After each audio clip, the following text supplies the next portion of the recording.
Well, good evening, everyone. I think we'll get underway, even though there might be one or two people still trying to find a park and get here. So welcome to this, the sixth of the Dean's Lecture Series for 2012. And tonight's lecture, of course, is being presented by Professor Michael Appel. This is actually his second Dean's Lecture. The first was in about the middle of 2007, I believe.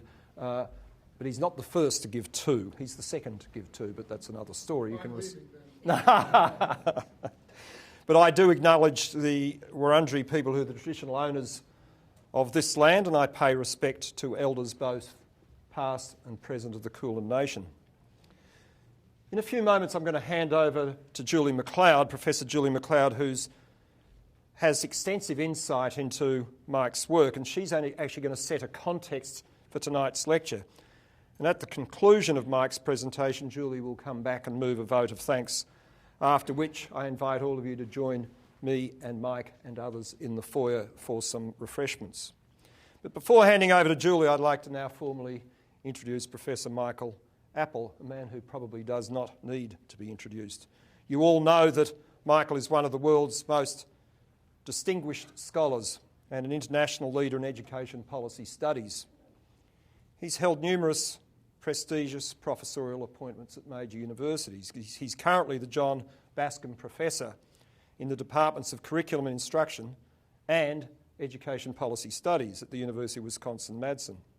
He's also Professor of Education Policy Studies at the Institute of Education at the University of London and World Scholar and Distinguished Professor at the Education Policy Studies at East China Normal University in Shanghai.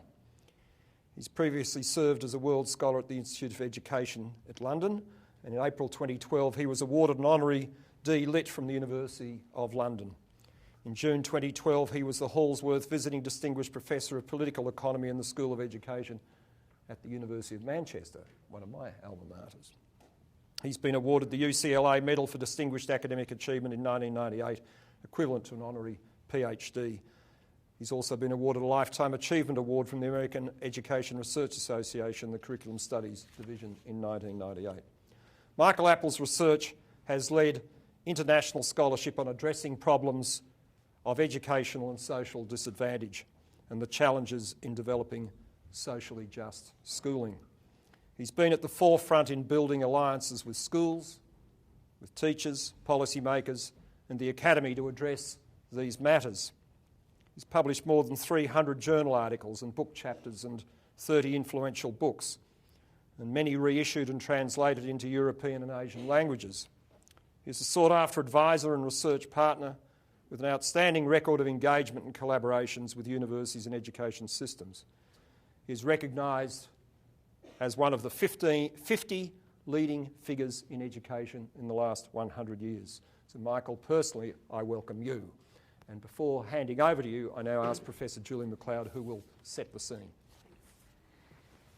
Thanks very much, Field, and welcome everybody. I won't speak for very long. It feels like a bit of a tease before the big event. So I just wanted to say a few comments to elaborate Field's remarks on the importance of Michael's work and in particular the urgency of his critique in the present time.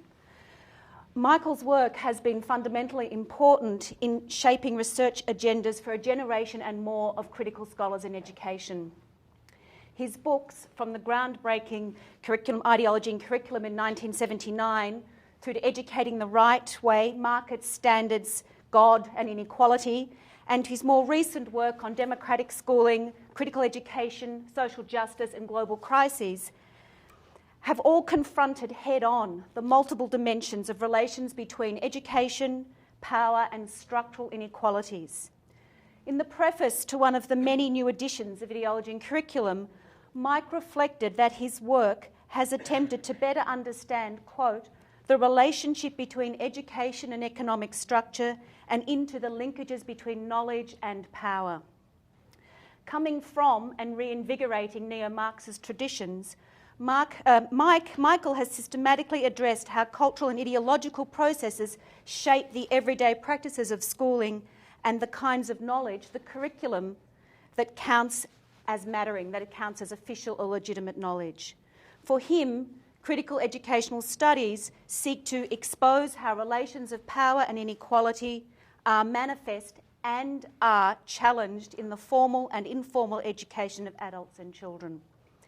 Yes, his work has definitely examined how schools reproduce economic and social disadvantage, but importantly, he has given prominence to the cultural and identity aspects of these processes of disadvantage, looking to how these relations of inequality of class, gender, race, ethnicity, and sexuality intersect and create advantages and disadvantages.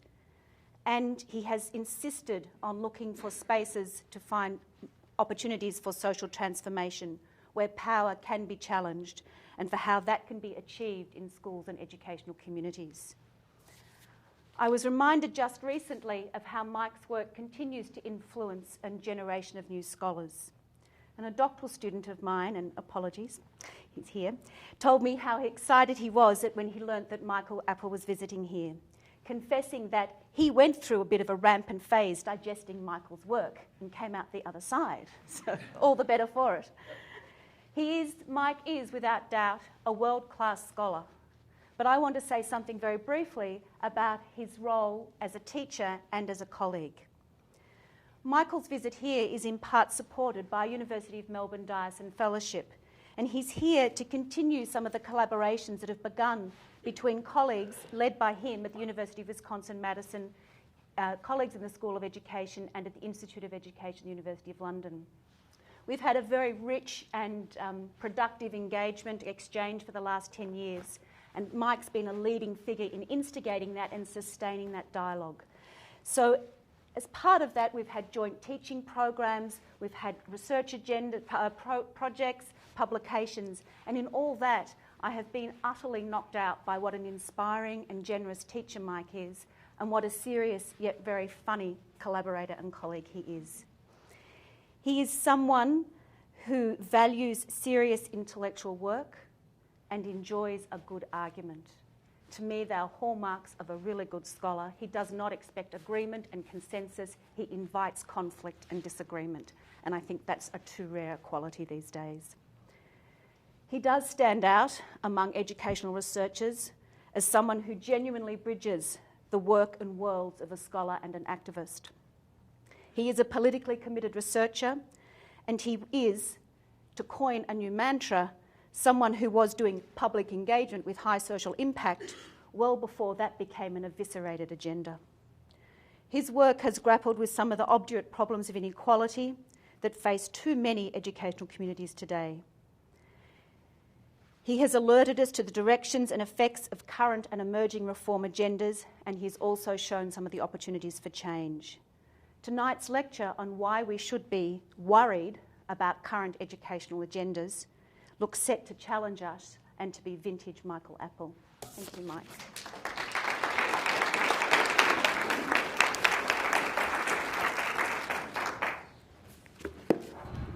I'm going to get some water. I'm not leaving.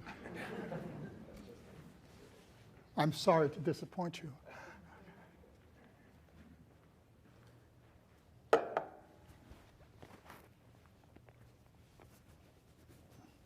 I'm wearing, I think, 6 of these. So let me see. I think this is the one I turn on. Is that better? Okay, very good. Goodbye. Okay. All right. In some ways, I have nothing left to say after some lovely introductions. I'm always, as a child who grew up in an extraordinarily poor community and was a primary and secondary school teacher in that same community, and someone who was a vice principal, meaning principal in charge of vice, in a small elementary school in a rural area. I'm always amazed when I hear people talk about me, since on the one hand it's gratifying, and the other hand I don't quite recognize my past in the present. And I don't think I'm alone in those kinds of things. And the day that I forget where I'm from, I no longer have the right to be here. And I would assume that many of us have those similar kinds of sentiments. I, too, would like to thank the traditional owners of the land, and as I mentioned at one of my other favorite places, Victoria University here, in Wisconsin, my own home university, we, in fact, are on stolen land, and yet when I begin a lecture saying exactly what I just said, it is considered strange. I never wanted to be pro forma. We must constantly remember we are on stolen land. So let me repeat my act of respectful thanks, knowing that for all of us, I hope we mean it. Now, I appreciate, it seems to be appropriate that I give this Dean's lecture since, as Field mentions, I did give a lecture on a similar topic a number of years ago. And oddly enough, I want to revisit those arguments I made earlier. In many ways, things have gotten more worrisome and much worse.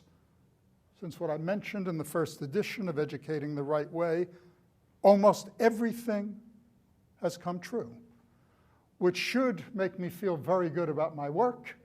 On the other hand, it makes me suicidal as a practicing educator, since the landscape of education is littered with the corpses of failed reforms. And as a former teacher, though still a teacher, but as someone who spent a lot of years working in very difficult circumstances as a practicing educator, I'm tired of rhetoric, and I'm tired of the failed reforms. So I want to bring to bear a set of arguments and a set of empirical findings, knowing all I can do is outline in the time that we have here from a much larger set of issues. And many of my arguments will be found in the second edition of Educating the Right Way, and in my new book, Can Education Change Society, which is coming out in 3 weeks. If I do get a little self-referential, some of you know that my wife and I, sometimes I'm the other Professor Appel this time in this speech. Rima is the other Professor Appel. Professor Rima Appel is here.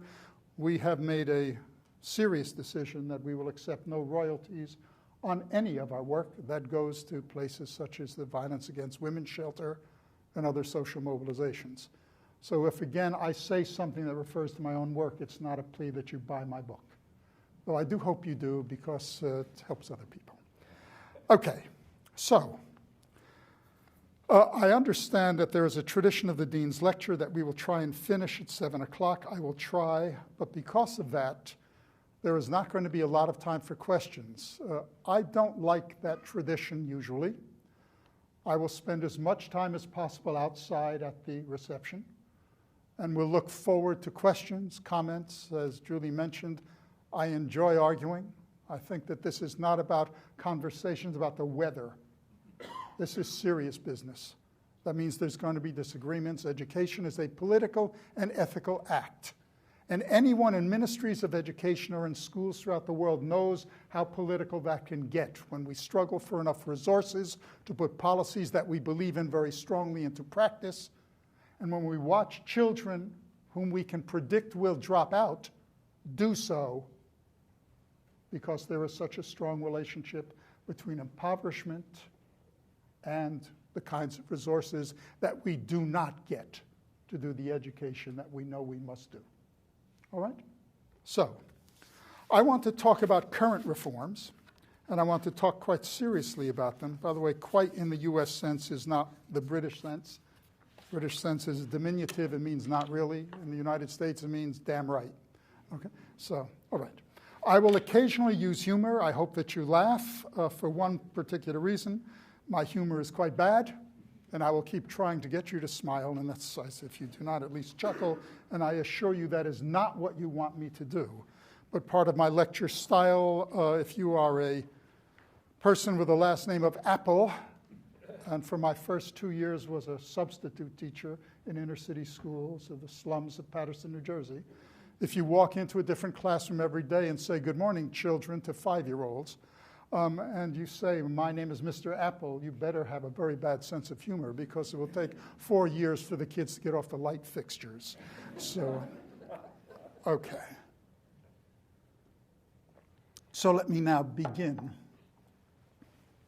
I mentioned that things are getting much worse. There's a particular kind of way in which education is being pushed in particular directions, and those directions are often those things that many of us in this room who have spent our lives in often martyrdom about trying to build schools and policies that make a difference in real teachers and real schools and real communities and real students' lives are not things that we would agree with.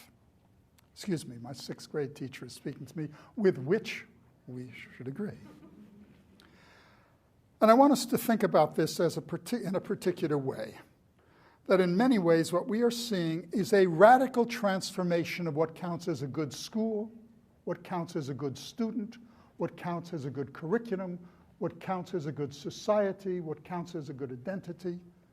And in many ways, this is shifting most policies, including those often, and in my mind, quite distressingly so, in labor governments as well as deeply conservative, capital L, liberal governments throughout the United States. As one example, my wife and I and many other people in the United States were in tears when Barack Obama was elected. Little did we know that the first policy he would put in place would be pushing for performance pay for teachers, a failed policy in which there is no robust evidence anywhere in the world that it works. And the movement towards value-added material that backs it up, the founder of Value Added in the United States, who is a colleague of mine, and that's Douglas Harris, has said, I quote now from the New York Times in quite a candid interview, who has said the following, that we are 20 years away from being able to do performance evaluation based on value added. Now, he is one of the larger advocates. Now, do not misinterpret my claims here. I want evidence, and I want as much evidence as possible. And there are some people who should not be teachers at all, and I do not want them in classrooms. I would say the same about people who are professors, doctors, lawyers, people who've moved my furniture, etc. So do not misinterpret me. I'm making an empirical as well as ideological claim here. All right? But I will come back to that. So again, it's important that we realize that I must outline a set of claims, and sometimes it will seem as if I'm attacking people who spend their lives trying to do good things. I'm not attacking that. Okay. Now, we are seeing a new alliance, a new group of people who are pushing education in particular directions, what I want to call conservative modernization. This is a group of people, often on the right, but not only on the right, and it is not simply what we call academically neoliberals who believe one simple thing, that private is good and public is bad. It's a much larger assemblage of people who are pushing education in particular directions. And I want us to think about this using a particular metaphor, a metaphor of an umbrella. It is raining in education for almost everyone in this room and millions of people outside this room. It is raining for parents who look at the possible decline of the extraction industries in Australia, or in my nation, the factories moving to China and then from China going to other places as well. It is raining for their children, and they see the possibility of downward mobility. And in my own nation, we have the highest rates of downward mobility since the Great Depression. So it is raining in education for them. It is raining for businesses and for corporations. I quote from one of them in the United States and in England, where a similar quote has now surfaced. Schools are black holes into which we pour money, and PISA scores do not come out. So it is raining in education. Okay?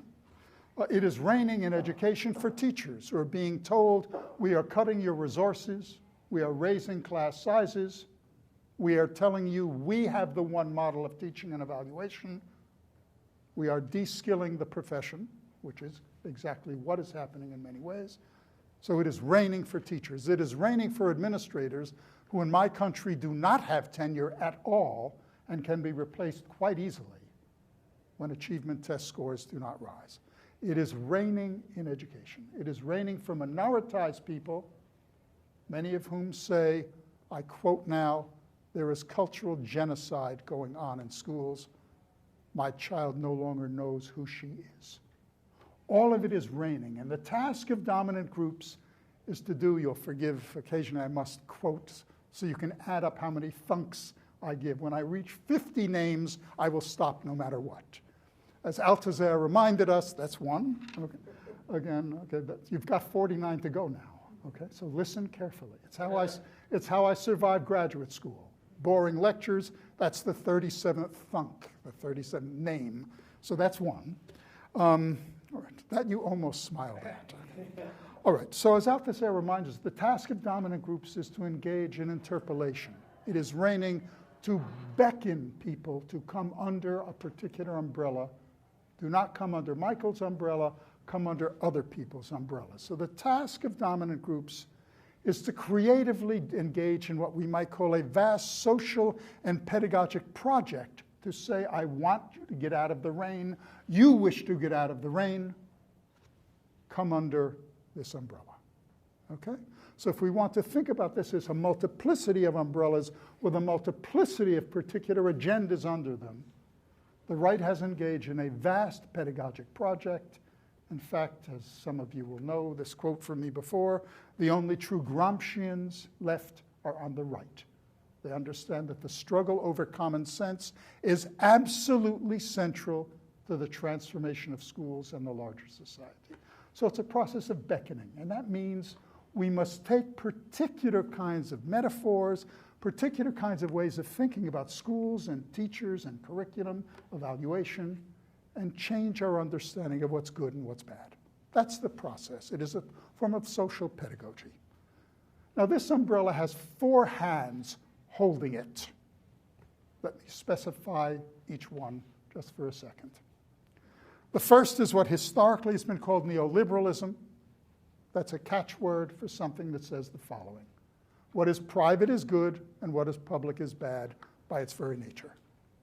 The state is inefficient, too bureaucratic. We must shrink the state. We must shrink the tax burdens on the job creators, in quotes. That's a quote from Mitt Romney right now in the United States. I never thought I would use Mitt Romney's name in public. I'm feeling really bad now. That counts as 10 right there, with great shame. And this is a particular kind of ideological form, which again says the corporate sector is the most efficient sector in society. We must bring the technologies and ideological forms and mechanisms from the corporate sector. We must have schools compete against each other. We must have teachers compete against each other. And in fact, by installing particular forms of measurement, we have a new identity for people who must show that they are constantly providing evidence that they are succeeding. So it's a transformation of the labor process. It's a transformation that drives administrators often crazy, especially in a time when resources are tighter and tighter in most nations. Now, neoliberals believe in what we might call then a weak state. Now, this is an eloquent fiction. There is no such thing as a weak state under neoliberalism. So as I've mentioned before, the simplest concept in economics is this. It's a zero-sum game. This is the amount of money that we get in taxes for people in ministries of education to spend on schools. We're not going to get a lot more. And if we do, it's going to go to private schools. I promised myself I'd be careful. I'm no longer being careful. Okay, so here's the amount of money we have. In my state, the state of Wisconsin, the most progressive state in the United States, supposedly, though it's also the home of Senator Joseph McCarthy of McCarthyism fame. Populism has multiple contradictions. This is the amount of money we have. In my state, 1 out of every 4 African-American young men is now in public prisons. The prisons are being privatized. 1 out of every 11 African-American women is in prison. 1 out of every 17 Spanish-speaking, Latino, Mexicano, Chicano people is in prison. 1 out of every 9 indigenous people is in prison. I don't call that a weak state. That's a vast tax transfer policy in which the same amount of money comes from education and social welfare and health and goes into the prison system. So we are perfectly willing to give you free housing, free health care, free education, provided you're willing to be jailed.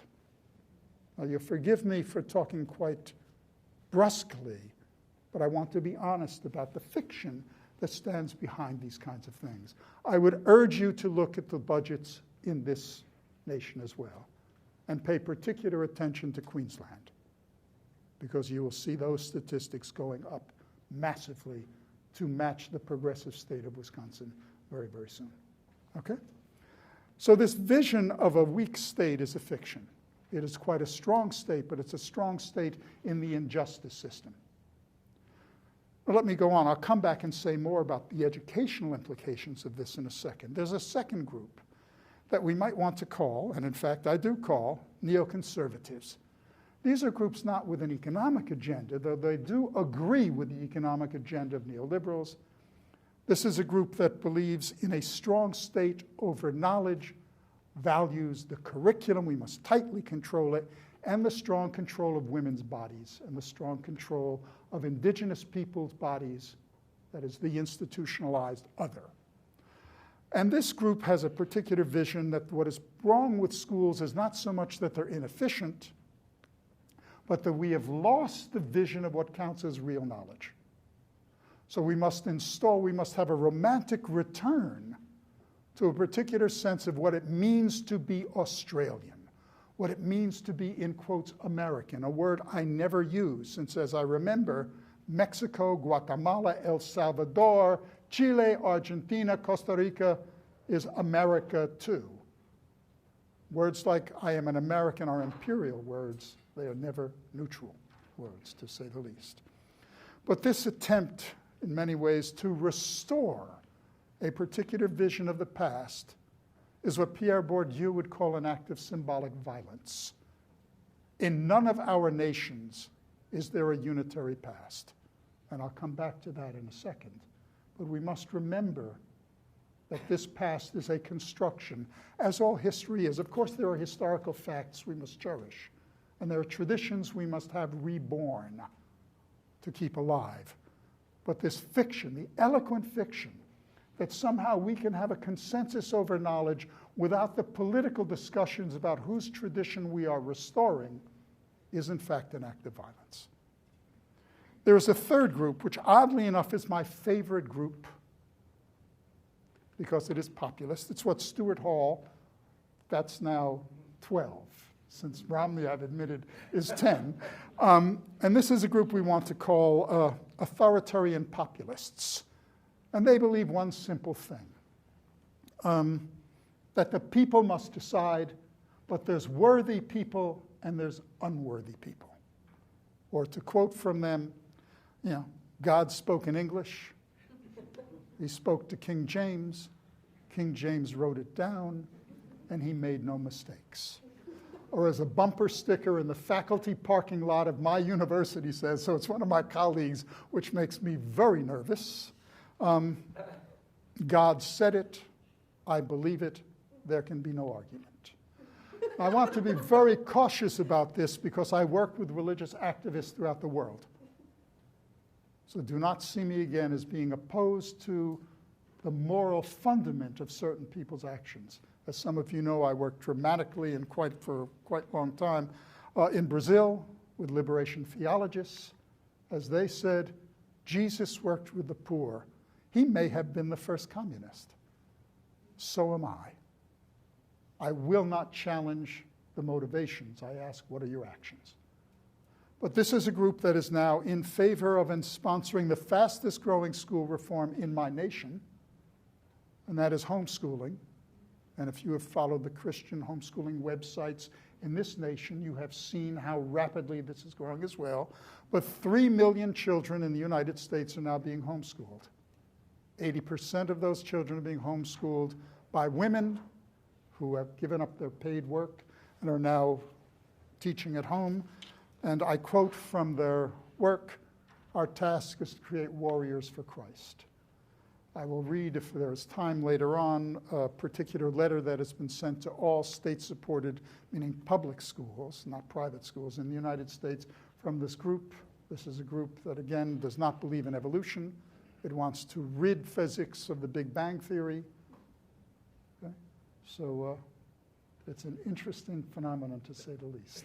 It is the fastest growing educational reform in many ways throughout the world. More children in the United States are being homeschooled than any amount of children who are now in public schools under the new regime of performance testing for teachers. That's how rapidly this is growing. I would urge you to then go to the websites for the Australian Christian Homeschooling Association to look for yourself about what kinds of things these are about. Now, I am not opposed at all to parents being deeply involved in their children's education. In fact, parents who are not, or significant others, or extended families who are not, are acting profoundly unethically. But this vision of gated communities where the other of color, the other of cultural differences, the other of sexuality, that we must keep away from our children, the others who are seen as forms of pollution. And Mary Douglas would say, purity versus danger. Right? This is what is being constructed. These schools are more racially segregated. Well, in fact, there is no integration whatsoever. Okay. There is a fourth group, what I might want to call the new managerialists, and they believe one simple thing. If it moves in classrooms, measure it, and if it hasn't moved yet, measure it anyway in case it moves tomorrow. Now, I want to be careful about this. As I said, I demand evidence. But what counts as evidence is crucial. If we think, for instance, about the word accountability in English, it has two meanings, not just one. It is not simply certified public accountants saying we want numbers, an account, right? Someone who keeps accounts. It's also if Julie and I were speaking and Julie was doing something that was really interesting to me about schools, and I'd say, Julie, can you give me an account of what went on? That's not numbers. That's narrative. That's autobiographical form. That's the voices of real actors in real communities. Our ordinary language, once again, points to what is happening about the loss of collective memory of voice. Can we expand the amount of what counts as evidence? And in every nation that wants to have neoliberal agendas where we have accounting, even though the rhetoric is one of voice, the voices are almost never heard. Now, let me go back and say a few things about each of these, and then if there's time, talk about a politics of interruption, some things that are going on right now that are powerful. Let me return to the neoliberal agenda. If we think of this as an umbrella, this is the strongest hand on the umbrella. This is the group with most power, as you know, throughout the world right now, whether it's in Madrid, Lisbon, increasingly in Berlin, certainly in the United States. Mr. Cameron delights in it in England, and unfortunately in parts of this great nation that is becoming constantly a new nation. Like the United States, it is a vast experiment. And the debate is, what kind of experiment is it? And who will define what that experiment is? In this nation as well, this group is increasingly powerful. So neoliberals believe in economic rationality. It eats every other form of rationality. They're more concerned about property rights than person rights, and that students will be seen as future workers, and they are human capital. The world then is seen in many ways through the eyes of an acquisitive class type. It is a class discourse, but in a minute I will give some practical examples of why it is fully raced and gendered. It is not only about class. And part of the task is to do what Raymond Williams, I've lost count now, I hope you're keeping count, what Raymond Williams reminds us are words with emotional economies, what he calls key words. And the task in many ways is to take the words we use to think about schools and other places where kids go and teachers work, and to take those words and engage in a process of what might be called disarticulation and rearticulation.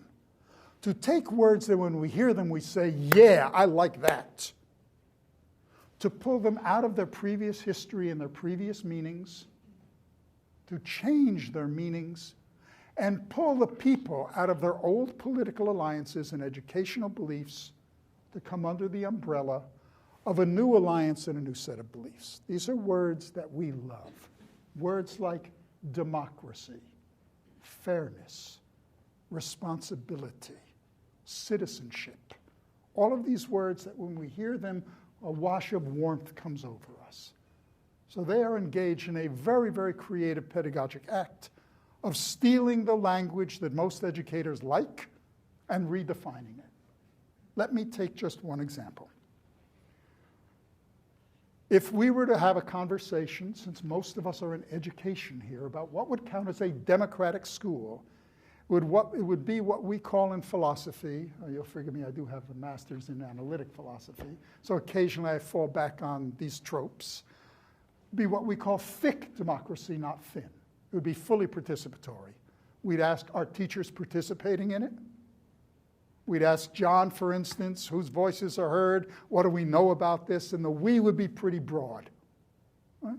We would ask whether kids have a voice, whether the community is being responded to, whether we're talking with them. It's fully participatory.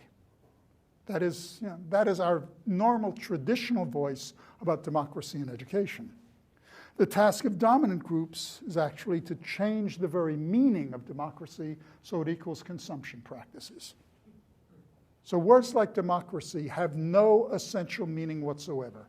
They're what we call sliding signifiers. This glass is democracy. And the task of dominant groups is to pour out Michael Appel and many of us in this audience's preferred meaning of it, keep the glass, this is democracy, and pour in different water. New meanings. And in the process, provide new identities for people about making decisions about what's a good school, where they send their kid, etc. For them, democracy then must be a set of consumption practices. Democracy is not thick. It is no longer a political concept of full participation. It is the thinnest vision we have. Democracy is choice on a market. It is Adam Smith without reading Adam Smith. My favorite quote in economics is not from Karl Marx, actually. It's from Adam Smith. I know that may surprise everybody in this audience. But in Wealth of Nations, I think it's on page 313. I may be wrong. It might be 314. I'll check now. In the Wealth of Nations, Adam Smith says, for every one rich person, there must be 500 poor ones. It's a brilliant quotation. It's wrong in its arithmetic. We need a few more poor people. Okay? But it is absolutely brilliant. So the task in many ways is to have us think about choice in a market as leading to more democratic forms. Choice equals now democracy. It's a process of declassing, deracing, and degendering. Do not think of yourself as Aboriginal or Indigenous. Do not think of yourself as a woman. Do not think of yourself as a working class actor. Do not think of yourself as a teachers union member. Do not think of yourself as, in quotes, a diasporic person who has now come by boat or otherwise to this great nation called Australia. Think of yourself as a possessive individual, and your choices will accumulate as an individual level, so there will be social justice. There is very little evidence that this does lead to social justice. In fact, in almost every nation of the world in which the market has been set loose, and I review all of the research in Educating the Right Way, it has led to greater inequalities, it has led to further racial apartheid, and you need only to go across the sea to a particular nation called New Zealand to see what happened to Maoris once voucher plans came into being. Choice did not lead to increased equality. It led exactly to its opposite. We should be quite worried, to say the least. Now let me give an example of this, because in many ways this exports the blame back onto schools. It says to people in the Ministry of Education, we are cutting the budget, you will not get the resources that you need, and then we will then blame teachers and administrators, or worse, parents who have made bad choices for their children. When in fact the issue is not choice, it's the defunding of the public sector. Now, let me give you an example of how this would work out in daily life. Let's pretend, I know this is a horrible thought, that there are two Michael Appels in front of you. I know that this is a despicable idea. People will run screaming from the room at the thought. There is Michael Appel 1 right here, and I am Michael Appel as I am now. I'm a well-known professor. I have a car. I have a decent salary. I have a house. Okay. And I live in a nice city in which that nice city now has 60% of its children on free and reduced lunch, but it assumes that we are all just like we were 50 years ago. Okay? That's me now. There's a second Michael Appel here, and that Michael Appel is Michael Appel as I used to be, whose parents were very, very poor, living in tenements in the slums of Paterson, New Jersey, the third poorest city in the United States. Okay? And the government says to me, or to my parents, oh, Mimi and Harry Appel, my parents, or to Michael Appel now and my children, here is a voucher. Here is a check from the government. We are being democratic. There's a really good school over there with the high test scores. Here is a check. You can go to the other side of that lovely city that we will call Melbourne, or Auckland, or New York, or Chicago, or Madrid, everywhere, on public transportation that is being defunded. Okay? And you can take your child all the way over there and guarantee their future by putting them in a choice school with the high scores that everyone's proud of. Okay? You need not keep your child in this bad school. In fact, if the market works, that school, public, will close. And we will fire the teachers, as in No Child Left Behind. We will give that school to a private corporation to run. Okay? So, it's very democratic. Now, Michael Appel's parents, over here, number 2, have a choice, just like rich people. Right? The same as Michael Appel, number 1. Well, my parents, when there was work, worked in factories, were there at 6:30 in the morning. Let us pretend that they go to the boss, the 4-person, sounds funny, because they're almost all men, the 4 men at the factory, and they say, boss, I can't be here anymore at 6:30 in the morning to clock in with my card. Because I love my child, Michael, and I want him to go to that damn good school over there with the highest test scores, where we are so proud. Why should he be stuck in this school with other poor children? Let me take him to Methodist lady. No, I won't do that. Talk about sensitive subjects in Melbourne. I had to get that in, just so you know that I read The Age, which had 850 articles on it, and everywhere I go, over the 3rd bottle of wine, the conversation always is about MLC. Okay? Okay. Have I offended enough of you now? Okay. I'm very good at it. If I haven't done it yet, would you let me know? I mean, it'll cost a little more, but okay, enough cuteness. So, you know what the boss will say. Yes, you do have a choice. You can be here at 6:30 in the morning, or you can lose your job. Michael Appel, number 1 over here, the government gives me a check. I have a car that starts, and in Wisconsin winters, that is very, very important, as Julie and many other people in the audience know. When it's minus 30, you say, please start or we die. All right? And I say, well, I want to drive my good car to that very good school over there. Right? And I would normally meet my undergraduate future teacher advisees at 8 in the morning before their classes start. And I call up my secretary and I say, Diane, it's Michael. She doesn't say Michael who. She says, oh, yes. Right? And I say, Diane, I can't meet my undergraduate advisees any longer at 8 in the morning because I love my child and I must take that good child over there to that perfect school. No one, my dean, my chancellor, my rector, no one will say anything. Markets privilege those with economic, social, and cultural capital. They always have, they always will. So if we take that as a paradigm case of who is privileged, that is exactly what's happening in Florida, which has voucher plans, Cleveland, and Milwaukee right now. All right. Now, Let me turn to neoconservatives for a second, speed up. Okay. Neoconservatives, I've mentioned, have this vision of a strong state.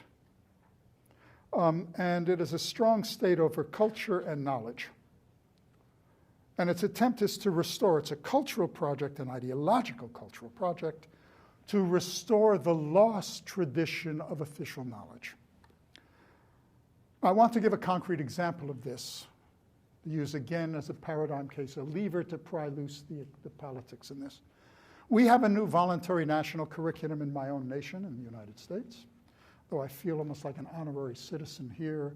At least you got told to vote. We have 50% of the people who don't give a damn. So we can talk about that later. But I'm in the midst of worrying about who will be my president. I prefer it was my president, not the person whose name must not be uttered again in this audience. We have a new national history curriculum that says, quite progressively, and again, remember the disarticulation that is going on, that we are all immigrants. Every one of us is equal. We have exactly the same past. The United States, as with many other nations, are all immigrants.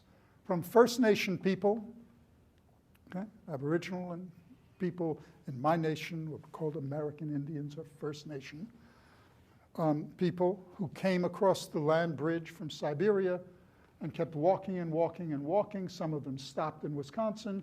Others went as far down as Chile, and the water got cold, so they stopped. Right? From those people to people like my grandparents from Russia, to people from Nigeria, people from Japan, people from China. We are all immigrants. It sounds so nice. But we must ask now, whose history, whose commonness is this?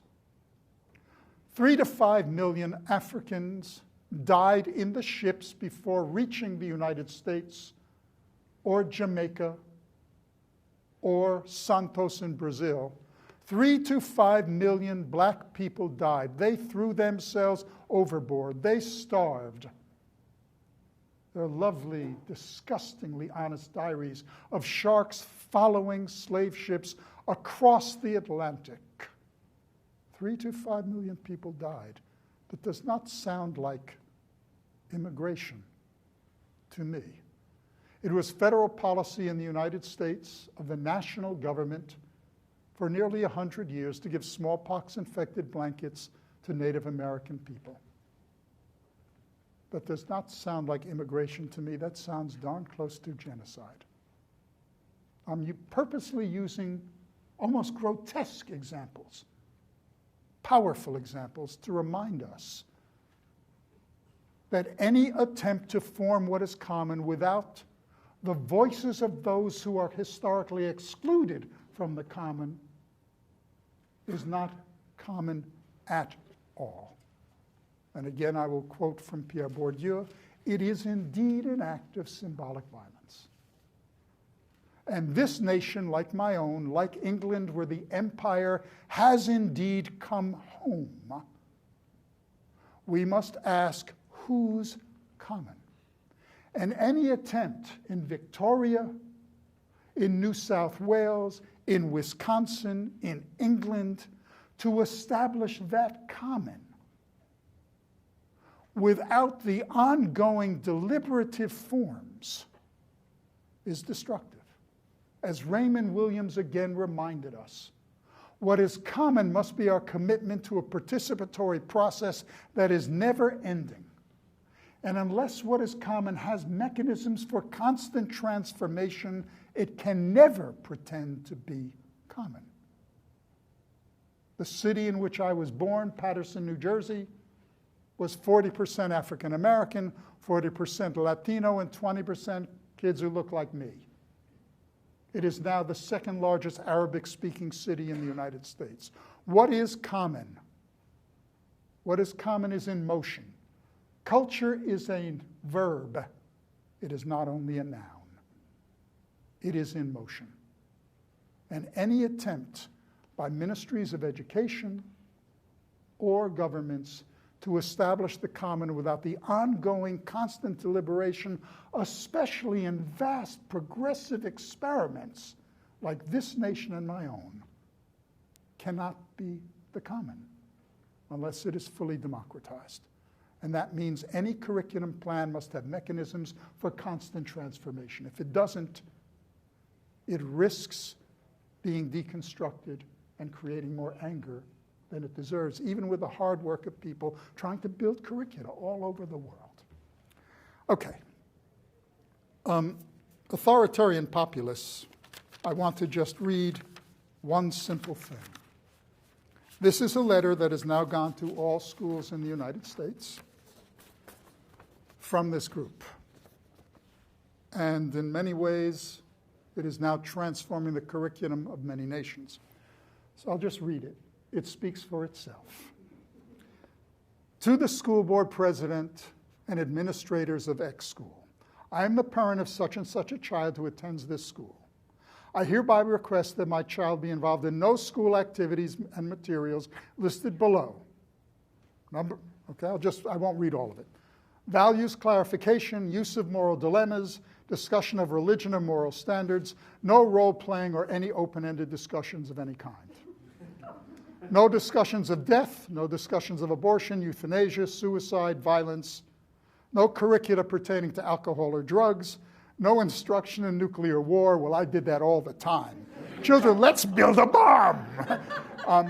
No discussions of global curricula, no discussions of parents or parenting, no education in human sexuality, including premarital sex, extramarital sex, contraception, abortion, homosexuality, group sex, prostitution, incest, masturbation, bestiality. People know what that is? No discussions of the roles of males and females, no use of pornography. Well, that was very important in my classroom constantly. No use of hypnotic techniques. No discussion of organic evolution, including the idea that man, women weren't around at that time, has developed from previous or lower types of living things. No discussions of witchcraft, the occult, the supernatural, or other forms of Eastern religion. Notice the coupling that's going on here. Islam, which is the fastest growing religion in my nation, is now occult and witchcraft. A couple of others, no critical appraisals of any individuals or institutions, no critical appraisals of lawyers, ministers, or physicians, no discussions of income or inequality, no autobiographical assignments, no personal journals, no criticisms of existing laws.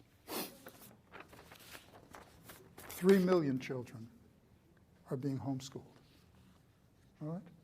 Unless we pay attention to authoritarian populists right now in Israel, in Palestine, in Pakistan, right now, in the United States, here, we will miss the fastest growing movements in the world. I would urge you to pay close attention to that. We must be deeply respectful of religious form. But at the same time, when it is pulled in these kinds of directions very creatively, then we miss what is going on in educational policy. This is the fastest growing textbook market in the world, in case you wondered. There are vast amounts of profit. And as more and more people get involved in this and pull their children out of the schools we care about, they are also pulling the children out of private schools and religious schools. And oddly enough, my brother, who is a born-again Christian of a particular conservative church and a homeschooler himself, as he has said, there is no religious school conservative enough for this. And when his children, my nieces and nephews, say, "Uncle Micah, we love you. We're so sorry you're going to hell," I thank them for recognizing who I really am. Okay. Finally, the new middle class, a couple of statements, and then we'll close.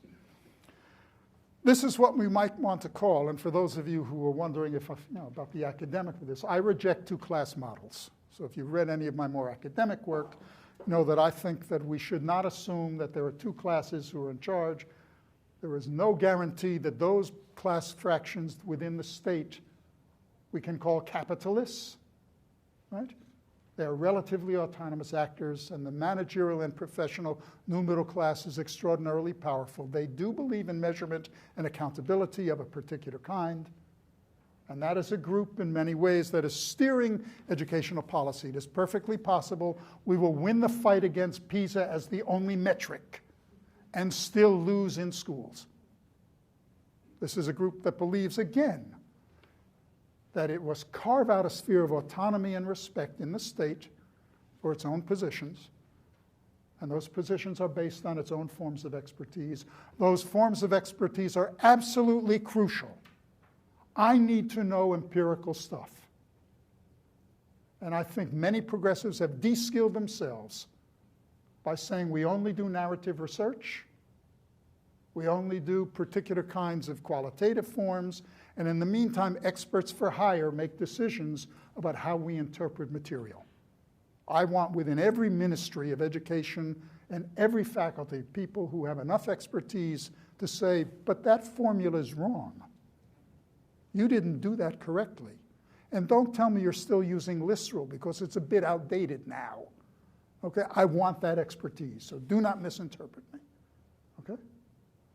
But this is a group, in many ways, that is providing the technical expertise for neoliberals to do their work. Neoliberalism cannot survive without neoconservatism. It must have a standard curriculum and a standard test to mark what is a good school and what is a bad school. That means you must have mandatory testing and standardization. Markets do not lead to diversity, they lead to a regression towards the mean. Because if I'm teaching X and you're teaching Y, the results are not comparable. You must have the same thing. And therefore, in order for neoliberalism to perform in schools, it in fact must have professional and managerial expertise. And we are caught in a situation that is not very good because, unfortunately, this expertise is being misused. Many of the tests were not built for comparative purposes ever. When I speak to my colleagues in test and measurement or in ministries of education who have this expertise, they go crazy. Why are you doing this? Give us time to do this well. And as I mentioned, much of the material on performance pay is using incomparable tests. They're not built for these things. And so does PISA. I've been in Shanghai looking at those schools. There's a lot of kids not taking those tests, believe me. So do not trust the PISA results for a whole array of reasons. And not only because the tail of the test is wagging the dog of the teacher. Okay, so given this, what can we do about it? 2 minutes and then I'm done. 3 suggestions. We must change, for those of us at universities, what we do. We must be the critical secretaries of successful practices. In almost every school represented in this room and in this city and this state, there are teachers who say, you can't do this to me. They may be shutting their doors, but there's really creative stuff going on out there. I'm not a romantic about that. But part of our task is to change what counts as high-impact research as well. Not to throw out what we're doing now. I'm sorry, there's another burden for all of us. We must act collectively with those people who are showing it is possible, even in times of horrible disarray and fiscal crisis and attempts to literally close the public sphere. We need to document the successes because the Age, and especially the Australian, and the Herald Sun, which is hard for me to think of as a newspaper, though I want to know what Murdoch thinks all the time. Well, that may be, sort of an oxymoron, Murdoch and thinking. But anyway, they delight in telling us that there's nothing good going on. That's wrong. There are successes, and they must be documented. We must, at the same time, learn from the South, but a different South than this South. Throughout the world, in places like Brazil and Porto Alegre, there are curriculum forms and teaching that is going on that is truly remarkable with the poorest of the poor. Why should we assume that those people with even less resources than we have are stupid and haven't solved these things? Rather than being teachers, sometimes we must be learners. We must learn from Indigenous people. We must have their voices and listen carefully and be taught, and we must learn from other nations. Finally, we must remember that nothing we are doing to try and rebuild schools so that they are responsive to what is best in us, to build an education that we will be proud of, an education that deserves the name education, not training. Nothing we are doing now is harder than what we have faced before. My own nation was South Africa. It was apartheid, but it happened to be in the United States. My first teaching was going down and trying to reopen literacy programs for black kids in schools that were closed because they were sold to white citizens' councils for $1, those public schools, so white kids could not be forced to go to school with black kids. In this nation, the great nation of Australia, I need not tell you what you have been through in the struggle to define who the we is for full citizenship for the first populations of this nation. Nothing we are facing is harder than that. That collective memory shouldn't make us feel depressed. It should have the opposite effect. Cynicism helps the people under this alliance. Our task is not to be cynical, but to tell ourselves there is work to be done. Thank you.